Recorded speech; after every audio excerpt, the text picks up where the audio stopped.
So you mentioned about the talent that comes into the company. Thermax as an organization nurtures them. But what if the people coming in the organization are not up to the mark? So for that matter, engineering talent in the country is facing a huge challenge right now. How does recruiting good engineering talent come about?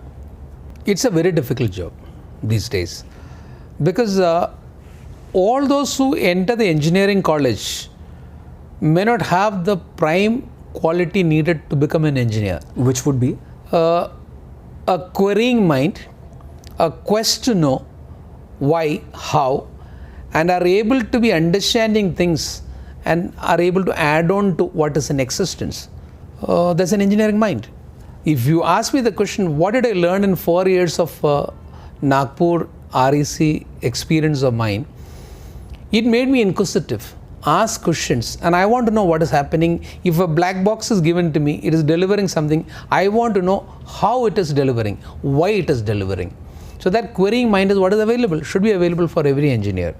It's unfortunate that with Y2K happening in year 2000, software has become an avenue for engineers to get a faster career and good life and good money.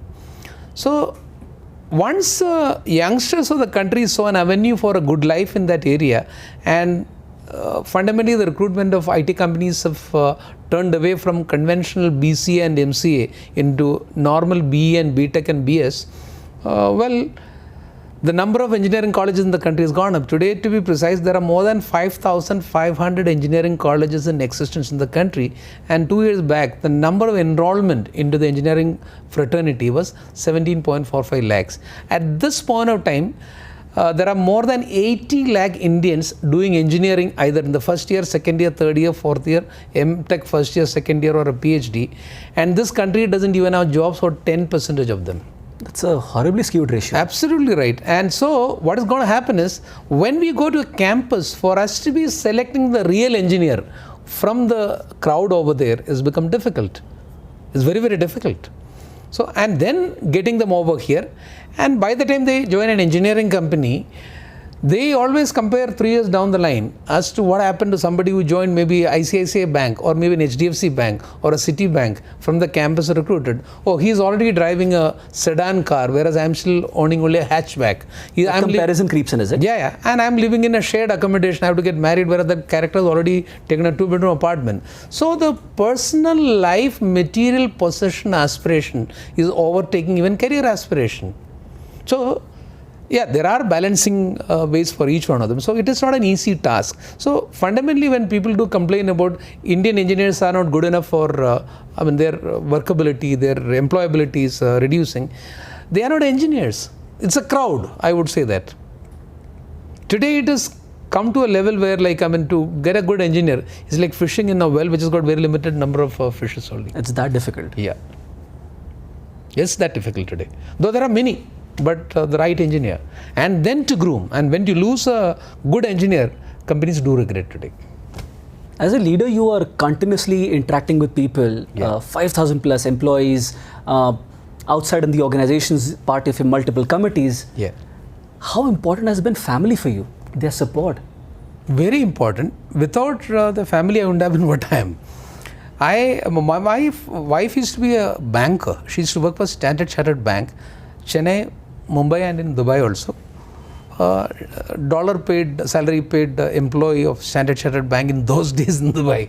When a child was born, we had a detailed dialogue about, I was willing to give up my career for looking after the child. Really? Those days. Yeah, we had a detailed dialogue about that. Who should be, who should have a career? Because she's also quite okay. Multinational bank in international location. I would love to understand what year was this year combination 1994 is the time when he was born. So it was 6 months prior to that when she was carrying, and who should be taking a lead in life. And was that a difficult conversation to have? Very easy conversation, because of the fact that she You had a better understanding on things? Yeah, and she was already clear in her mind as to,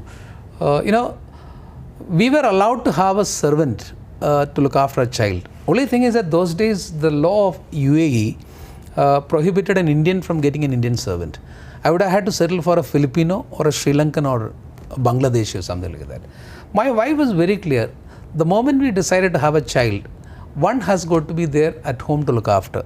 A mother is better than the father to look after the child. We are not such an evolved society where a father sits at home and then mother works. At least she was very clear on that fact. So we opted for that, and she gave up her job then onwards and had been at home only. So her support, she is an anchor. In fact, I do tell that many people these days in 21st century, homemaker. No, I would say no, she's the CEO of home. Oh, I'm sure. Yeah, she manages everything. I have never been to a bank for the past maybe 20 plus years. If I need money, I'll only take my hand out. She manages all the investments, income tax, all that family matters, properties, including what we have in Kerala. I may not know where the documents are, how much the tax payable, everything. She takes care of all of that.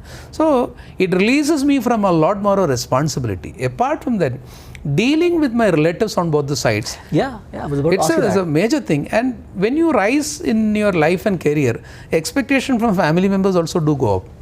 And society members also. We are connected with a lot of people. That also is to be managed. So she manages the entire thing related to that.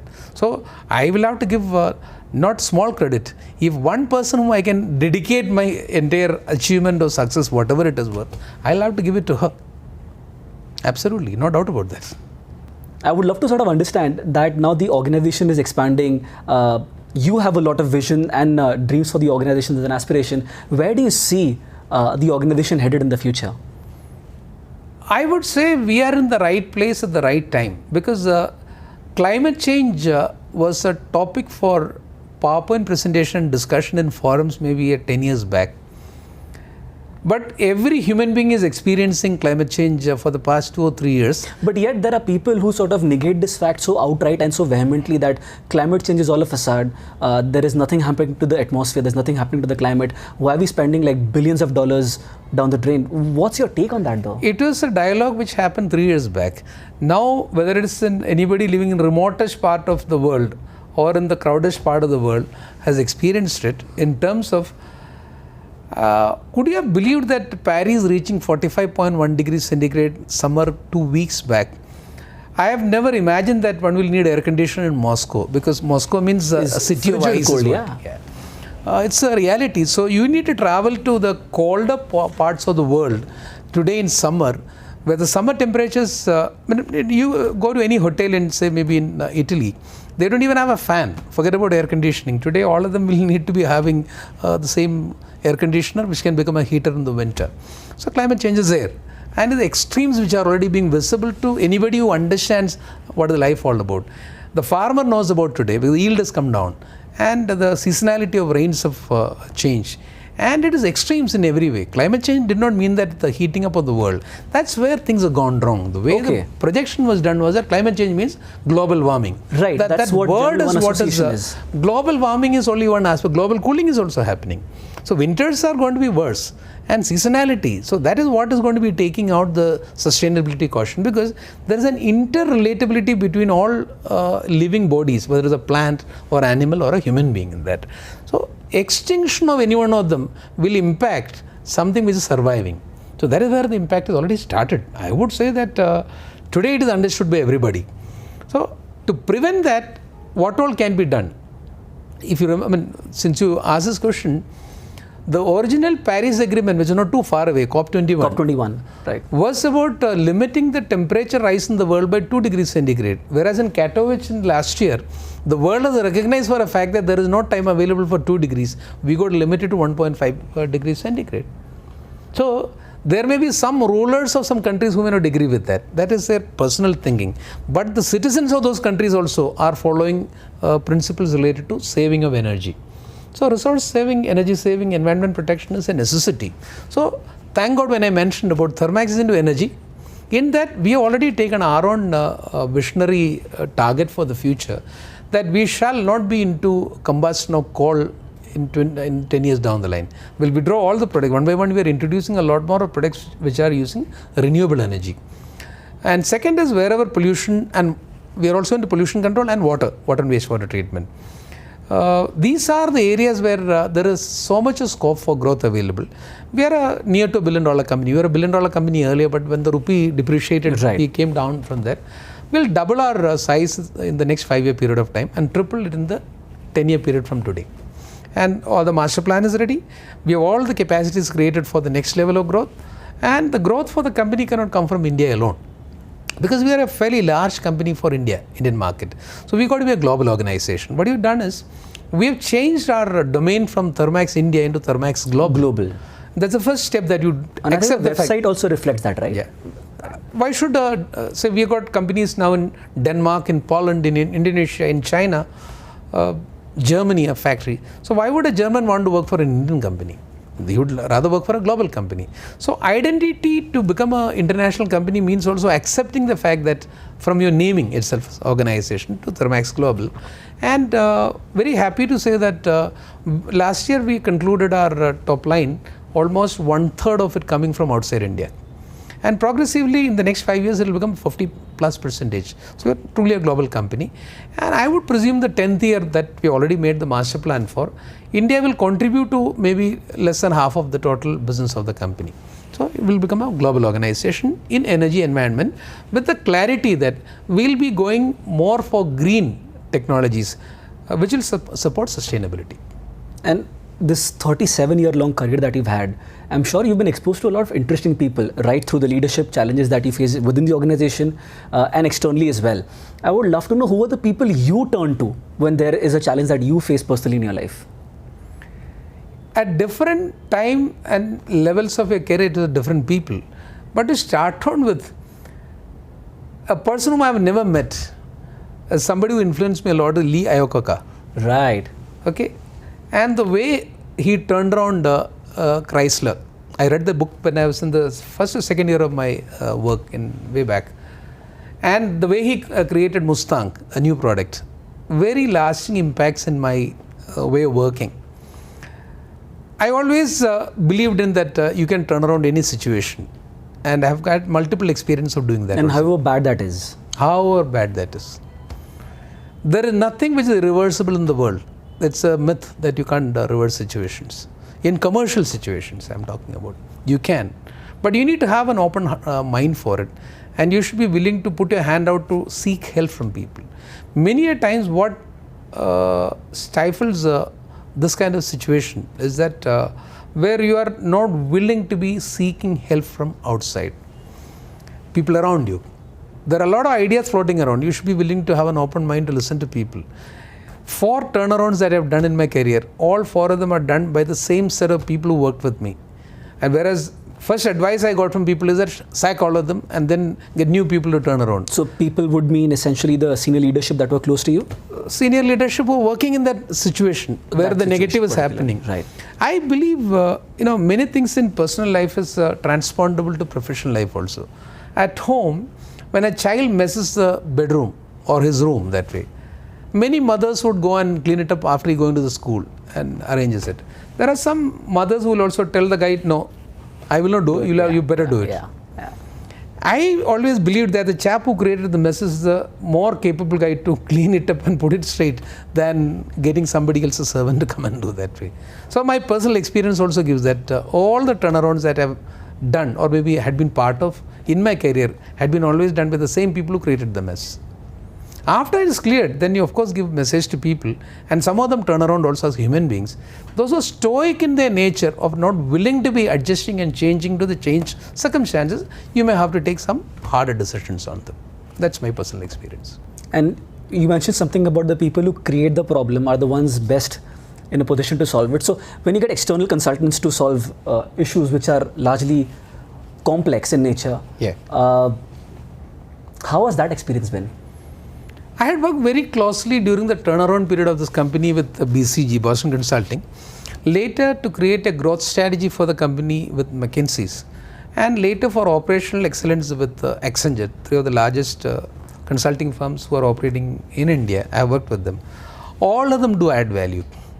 It's a myth that consultants don't add value. They do a lot more of value. But how you practice that, what is advised by them? And advice is, I would say it's a mirror. Consultants are like mirror. They'll tell you what you are, which otherwise is unknown to you. Many things. They also do an MRI of yours and give an MRI report. Now, thereafterwards, to take the corrective action is your decision. That shifting from selector switch point 1 to 2 has to be done by you. They can't do that. They can only tell you what is good about the number 2. You're the main decision maker, so obviously it will come down for you. So, if you are able to work along with them, understand and argue with them, and finally take the decisions and drive what they have advised you, consultants do add a lot more value to you. That's my personal experience. I'm sure many people in this company knew what was wrong with Thermax in 2000 when we were doing the turnaround. But when BCG put in the rights framework and gave you comparisons of global companies having undergone similar kind of situation and how they turned around, we also thought, why won't we do it? We did it. Similarly, when we were maybe a 600 or 700 crore company, making a plan to grow the company to 3,200 in maybe a period of 7 years, many people in the company believed that, look, I mean, it is too much of an ambition. Why can't we be practical, grow every year 10%? When they gave you examples of companies having grown same way, then you also told, okay, let me also attempt in doing that way. So what did we do? We grew this company from 500 crore to 5,000 crores in 10-year period of time. A 10x growth in 10-year period of time normally happens for a startup company. Certainly. Not a company which is of your size and period. We done that. So consultants do add value. Advices are welcome. And I would say that this kind of, opinions are formed by a set of people who believe that everything is known to them. The moment you believe that not everything is known to me, and I am willing to be learning from others, and I am willing to practice also, without a burden of practicing everything that somebody else knows. Absolutely. That's how we should look at it. Your successes and Thermax's successes are public literature. Everyone can read them up. What are some of the not so successful, the dark attempts, the failed attempts that you've been through? Please shed some light on that as well. Yeah, first and foremost, early part of my life, I had given my NDA examination, and I wanted to be an officer with a PCAP. Right. So, first attempt I did not get through in the written test, then second attempt I passed through, and in the interview, I got medically rejected for a suspected cardiac murmur also. So that is a letdown because I wanted to be that part of it. You're passionate about it, right? So, of course, then later I got selected from the engineering college days into Navy.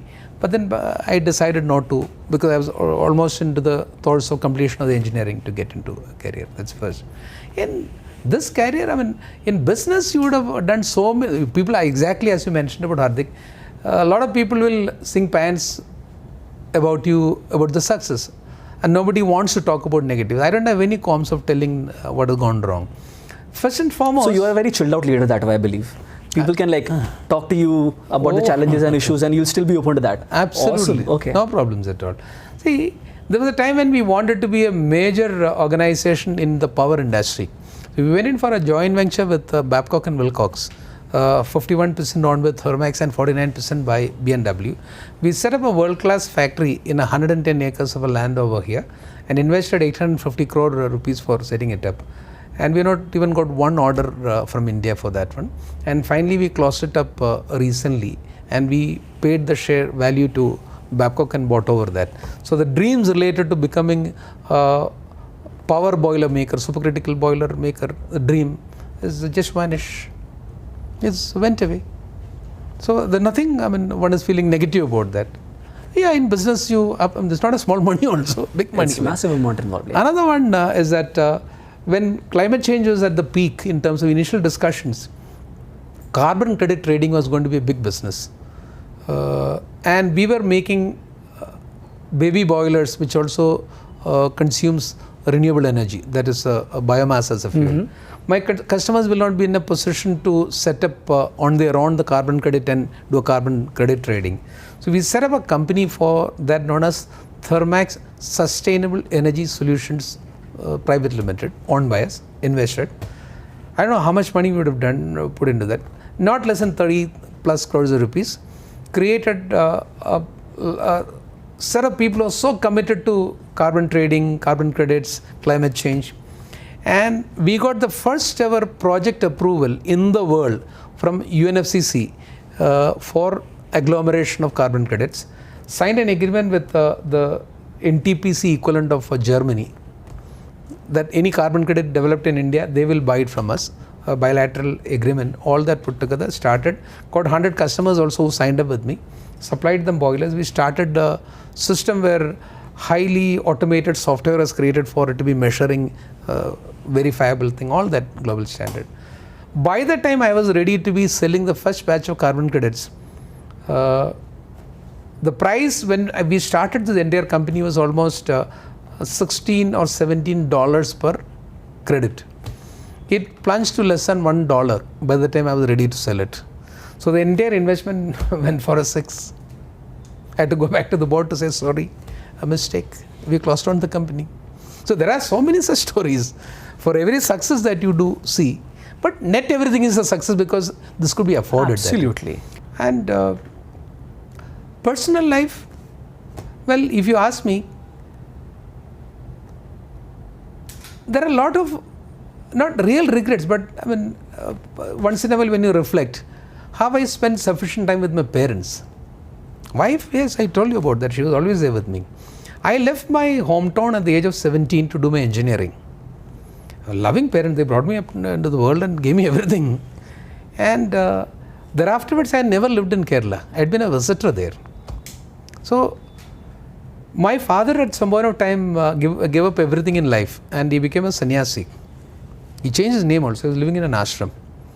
And 2003, 31st of March, he had a brain hemorrhage in the ashram.